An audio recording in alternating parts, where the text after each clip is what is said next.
แม่เหมียวเก่งจังเลยรับพัสดุไว้ให้หลวงปู่วันนี้หลวงปู่ไปภารกิจเพิ่งกลับมาครับค่ำแล้วเนาะ6 โมงกว่าแล้วก็กลับมาถึงก็มีเห็นพัสดุวางไว้ที่ในกุฏินี่3 กล่องด้วยกันเนาะมีพัสดุส่งมาถึงหลวงปู่เกียรติที่จีโตวัดโป่งชัยตำบลบ้านสามอำเภอเจ้าหงส์จังหวัดลำปางจำนวน3 กล่องด้วยกันเนาะข้างกล่องเขียนไว้ว่าส่งมาจากคุณโยมสุธาทิพย์ชุนหวรากร3 กล่องด้วยกันก็เดี๋ยวแกะดูข้างในเนาะเป็นอะไรแล้วก็แกะกล่องออกมาแล้วเนาะเป็นอาหารน้องเหมียวมีทั้งอาหารเปียก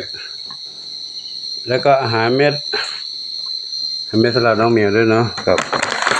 อาหารเม็ดสำหรับน้องเหมียวสองถุงแล้วก็อันนี้ก็อาหารเม็ดอาหารเปียกสำหรับน้องเหมียวเป็นซองนะเป็นซองอีก2 โหลทั้งอาหารเปียกสำหรับน้องเหมียวเป็นกล่องอีก4 โหลด้วยกันเนาะขออนุโมทนาสาธุขอบุญกุศลทั้งหลายจงเป็นพระประชานุนำคำชูให้คุณโยมสุธาทิพย์พร้อมครอบครัวพบความสุขความเจริญมีความสุขกายสุขใจปรารถนาที่ใดขอได้สมความมุ่งมั่นปรารถนาทุกประการเทินสัพพิติโยวิวัชชันตุสัพพะโลกโควินัสตุมาเตภวันตรายโยสุขีทีคายุโกภวะอภิวาทนาสีลิสานิจังวุธาปจายโนจัตตารโอธรรมาวัฏันติอายุวันโนสุขังพระลังสาธุสาธุสาธุน้องเหมียวเก่งจังเลยรับพัสดุให้หลวงปู่เนาะมีน้องเพนด้าหนวดมณีทรัพย์ทองใหญ่ดำเล็ก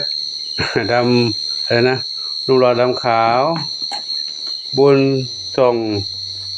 อยู่ด้วยกันตรงนี้เนาะครับขออนุโมทนาสาธุแล้วก็ทางนี้อีก1 เหมียวนี่คือแม่สีทองนี่สีทองอยู่นี่ด้วยนะครับก็ขออนุโมทนาสาธุบุญใดๆที่คุณโยมปรารถนาขอจงสำเร็จสมปรารถนาทุกประการเถิดซึ่งคุณโยมสุธาทิพย์ก็ได้ส่งมาให้น้องๆเหมียวอยู่เป็นประจำเนาะทั้งอาหารและปัจจัยในการดูแลเกี่ยวกับการมีอยู่ของน้องเหมียวขออนุโมทนาสาธุอายุวันโนสุขังพระลัง